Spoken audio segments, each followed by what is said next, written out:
Hey guys, in this video we're going to be covering a double wrist grab from the rear. Now you've probably already seen the double wrist grab from the front here. This is a lot easier because all my weapons are in front of me, okay? Unfortunately, if he gets me from behind, maybe he sneaks up while I'm standing in line at the grocery store or whatever and grabs both of my wrists. Now I'm being controlled from the back. Two things that need to happen. If I stand here like this and he pulls, I'm going to fall like a tree in the forest. It's going to be bad, okay? And everybody's going to hear it because I'm going to scream on the way down. Instead, as soon as he grabs me, I need to make that base. You can make a base here with your horse stance to do this technique. I don't highly recommend that because he's going to be pulling back. So I really want to get some of that stability going back behind me. So I'm going to drop into a fighting stance or even a forward stance depending on how quickly he's pulling me. From here, I'm going to do exactly the opposite of what he expects. He expects me to pull away, okay? But I'm going to counter and go straight toward him. So after I step back, I'm going to turn. As I turn, I'm going to lift this hand so they can see.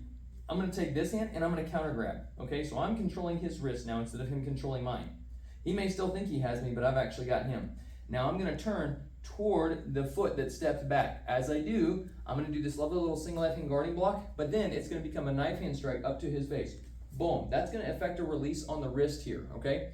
It doesn't work if you go real slow and he's like hanging on real tight and you're going to be like, yeah, I don't understand. Mr. TJ lied. No, you have to do this with a little bit of surprise, okay? You have to pop, and I'm doing it kind of to the side because I like Mr. Zander's face the way it is. When I really do this, I'm going to drive directly into the face of the attacker. From here, I'm not going to stay here and hang out and try to wave at people, okay? I'm going to turn, I'm going to spin back out. I'm going to step away. I'm going to rotate their hand down. From here, I can either use a front kick or I can spin all the way through and use a side kick, either up into the ribs or to the knee here, okay? It depends on your angle, how much room you have, how long their arms are, whether you use that front kick or the side kick, and maybe how slippery the floor is, okay? So one more time, I'm gonna do it the other direction so you guys can see. He's grabbed me, I immediately counter grab as I'm making my base. This doesn't happen separately. It's not make a base, then counter grab. It's boom, I'm gonna counter grab, okay? Notice that my knees are bent here so that I can pivot. If I happen to step on his feet as I step back, so much the better because that means that whenever I go to strike, he can't move back. He's kind of held up here, okay? So I'm going to go step back, strike, spin back out, either a side kick here or a front kick. And again, that can go to the knee as well.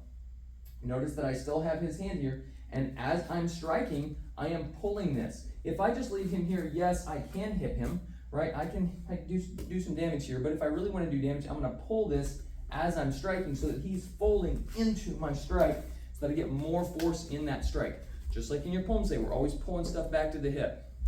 Okay, I'm going to show you that one more time from a slightly different angle so you get a little bit more of an idea of how that works, and we're going to show it a little bit more quickly.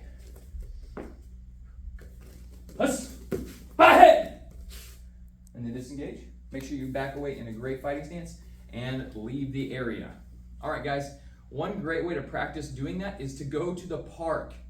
Find a swing set, grab both chains of the swing behind you, and then just practice stepping and pulling and keeping those chains tight as you step and pull. And that's going to help you to get the motion of stepping and pulling. And then you can even, once you get comfortable with that, you can even try to whip that swings chain a little bit so that it gets a lovely little wave in it. And that way, whenever you're doing this, you're getting that whip action in your strike. So it's a great way to practice if you have a park near you. All right, guys, keep training, keep growing. We'll see you in the next video.